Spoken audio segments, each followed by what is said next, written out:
33 বার সুবহানাল্লাহ, 33 বার আলহামদুলিল্লাহ, 33 বার আল্লাহু আকবার, 3 33 99 100তম মিলাবেন এইভাবে লা ইলাহা ইল্লাল্লাহু ওয়াহদাহু লা শারীকা লাহু লাহুল মুলকু ওয়া লাহুল হামদু ওয়া আলা কুল্লি শাইইন কাদির। পড়েন, আপনারা পড়েন। বিষ্ণু বলেন তার যদি সাগরের ফেনা পরিমাণ গুনাহ থাকে আল্লাহ তাআলা তার সব গুনাহ মাফ করে দেয়।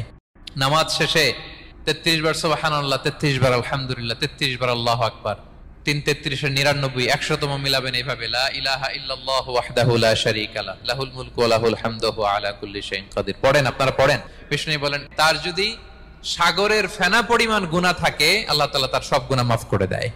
নামাজ শেষে 33 বার সুবহানাল্লাহ, 33 বার আলহামদুলিল্লাহ, 33 বার আল্লাহু আকবার, 3 33 99 100তম মিলাবেন এইভাবে লা ইলাহা ইল্লাল্লাহু ওয়াহদাহু লা শারীকা লাহু লাহুল মুলকু ওয়া লাহুল হামদু ওয়া আলা কুল্লি শাইইন কাদির। পড়েন, আপনারা পড়েন।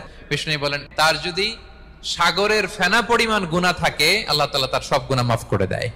নামাজ শেষে 33 বার সুবহানাল্লাহ, 33 বার আলহামদুলিল্লাহ, 33 বার আল্লাহু আকবার, 3 33 99 100তম মিলাবেন এইভাবে লা ইলাহা ইল্লাল্লাহু ওয়াহদাহু লা শারীকা লাহু লাহুল মুলকু ওয়া লাহুল হামদু ওয়া আলা কুল্লি শাইইন কাদির। পড়েন, আপনারা পড়েন। বিষ্ণু বলেন তার যদি সাগরের ফেনা পরিমাণ গুনাহ থাকে আল্লাহ তাআলা তার সব গুনাহ সমস্ত সমস্যা আল্লাহ তাআলা দূর করে দিবেন। মাথায় হাত রেখে ইয়া আলিমু 11 বার পাঠ করেন, মাথার সমস্ত সমস্যা আল্লাহ তাআলা দূর করে দিবেন। পেটের উপর হাত রেখে ইয়া বাতিনু 21 বার পাঠ করেন, পেটের সমস্ত সমস্যা আল্লাহ তাআলা দূর করে দিবেন। ভিডিওটি সর্বোচ্চ